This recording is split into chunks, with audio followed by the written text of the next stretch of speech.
Palworld 1.0 pulled a lot of us back in, but one game only lasts so long. Everything on this list hits at least one piece of what makes Palworld work: creature taming, survival crafting, base pressure, or silly cooperative stories with your friends. Number 1 is the pick if the creatures are the part you actually cared about. Pixark is a weird one to start with, but it fits. It takes Ark's dinosaur taming and survival loop and drops it into a blocky voxel world where the terrain can be mined, carved, and rebuilt into whatever base you can tolerate looking at. The reason it's on the list is creature utility. You're not collecting pets for a menu, you're grabbing mounts, workers, and combat help, then trying to keep them useful while the game piles on resource chores. I'll be honest, the UI is clunky and the pacing is rough in spots, which is exactly why it's sitting at 10. But if Palworld made you want a stranger sandbox where the base, the weapons, and the creatures all matter at the same time, Pixark does that, just with more friction than anything else here. Small and Survive the Wild scratches a different itch than you'd expect. There's no cartoon monster roster here, you're just tiny, in a world where a beetle is basically a boss and a puddle looks like a lake. What makes it Palworld adjacent is how exploration keeps turning into real survival decisions. You tame mounts, gather materials, craft better armor, and build a home that feels genuinely exposed because the map is enormous from your character's point of view. I like how the scale sells the danger. Hiding behind a blade of grass sounds like a gimmick, but in practice, a fight with one insect can eat your whole afternoon if your gear or your movement is wrong. It's more fairy tale survival than factory chaos, so it won't replace Palworld outright, but it held my attention a lot longer than I figured it would. Craftopia is the obvious pick, since it's Pocket Pair's other game, and honestly, that's both the strength and the problem. Before Palworld blew up, Craftopia was already doing the same thing, throwing farming, automation, combat, crafting, vehicles, and boss fights into one overcrowded toy box. You can see the shared design habits right away. There are belts, machines, animals, dungeons, weapons, and a world that keeps adding systems whether it needs them or not. That chaos is the appeal. If part of what you liked about Palworld was that it felt slightly unhinged, Craftopia is worth playing as the rough draft of that same energy. It's less polished and the progression wanders, which is why it's not higher, but the base automation and the resource loop clearly come from the same place and you can feel it while you play. Take these elixirs. Seek the Nightingale leans away from creatures and into the world itself, and I think that's a fair trade for this list. The big idea is the realm card system. Instead of loading into one fixed map, you're shaping what kind of world you step into, then dealing with the resource hunt, crafting station chains, and combat problems that come with it. The base building has real personality too. The estates end up looking ornate in a way most survival games never bother with, and I got weirdly invested in mine. Fair warning, the pacing is slower. This is not the pick if you want constant monster chaos on screen. But the loop of upgrading gear, pushing into stranger biomes, and slowly turning a fragile camp into a working home hits the same survival craving, just at a calmer speed than Palworld ever runs at. Oh! Conan Exiles is where the list gets meaner. Palworld lets you laugh at the whole creature labor thing, but Conan plays the same fantasy completely straight. You're building in a brutal open world, hauling resources back across dangerous ground, raiding camps, and capturing thralls to put to work in your base. Creature collecting isn't really the point here, control is. You start with a miserable patch of dirt and slowly turn it into a settlement that can actually defend itself. If the part of Palworld you liked most was the base pressure rather than the monster jokes, this is the one I'd point you at first. And it's this high because the survival loop still has weight years after release. It came out in 2018 and the progression still feels earned instead of handed to you, which most games this old can't say.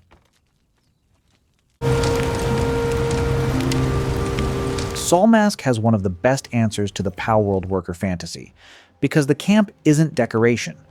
You recruit tribesmen, assign them jobs, set up production chains, and before long the base runs like an actual settlement, instead of a pile of boxes next to a campfire. The mask system gives progression a strange identity too, since your power is tied to bodies and roles, who's wearing what, and who's doing which job inside the walls. I'll say the menus are dense, and the early hours hand you tools faster than they explain them, which put me off at first. But once the resource routes click, every trip outside the walls has a purpose, because you're going out there to feed something you actually built. If watching a base slowly become self-sufficient is your thing, this one delivers on it harder than most of the list. Valheim doesn't have creature collecting, and it doesn't need it, because it nails the other half of what makes Palworld work. The half where a cheap hut becomes a workshop, the workshop becomes a fortress, and suddenly your whole friend group is arguing about boats, portals, food, and whether anyone remembered to bring poison resistance. The world is readable in a way survival games usually aren't. You see the biome change, you know the danger changed with it, and the boss progression gives every resource run an actual reason to exist. I put it this high because the co-op stories feel handmade even though the systems are simple, like losing a corpse run in the swamp, or watching a troll wander toward the base while everyone panics. People are still playing it years later, and once you've had one of those nights, it's obvious why. Once Human is probably the strangest fit here, but stick with me. If you think of Palworld as survival plus weird companions plus base logistics, this lines up better than it looks. The world is full of deviations, supernatural things that work as tools, pets, workers, or combat help depending on what you find, and they give the base that same feeling of useful weirdness humming along in the background. You're managing resources, crafting weapons, pushing missions, and using these odd little entities to keep the whole operation running smoother. The gun combat gives it a sharper edge than most of this list, and the map has enough bizarre landmarks that exploring never turned into a checklist for me.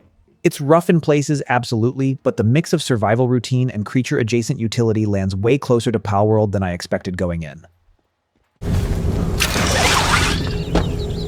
Enshrouded is the polished pick. There's no creature labor joke here. What it nails is the feeling of building a home and steadily upgrading your character, where you keep pushing deeper into a hostile map because you need one more resource, one more tool, one more unlock. The voxel building is a huge part of why I like it. Bases can actually look lived in instead of stapled together, and the world has enough verticality that exploring feels like real movement, not just walking toward map markers. Combat is cleaner than most survival crafting games too, with weapons, skills, and enemy pressure that actually make you pay attention. I'd point a lot of Palworld players here, honestly. You keep the long-term survival rhythm, you give up the creature chaos, and what you get back is a game that's more put together at almost every level. Rark Survival Ascended is still the closest thing to Palworld if the taming was what grabbed you.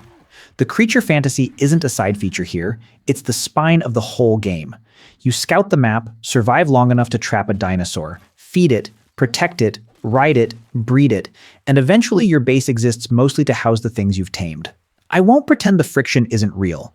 The menus fight you, resources vanish, and one careless trip can turn into an hour of recovery. But it's at number 1 because Ark actually understands that a tamed creature should change how you play.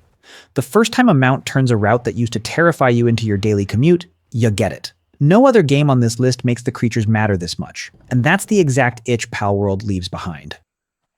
That's the list. Palworld works because survival, creatures, and terrible plans all end up tangled together, and every game here grabs at least one piece of that. If I missed the one you're playing, drop it in the comments, and like and subscribe if you want more lists like this. It genuinely helps the channel.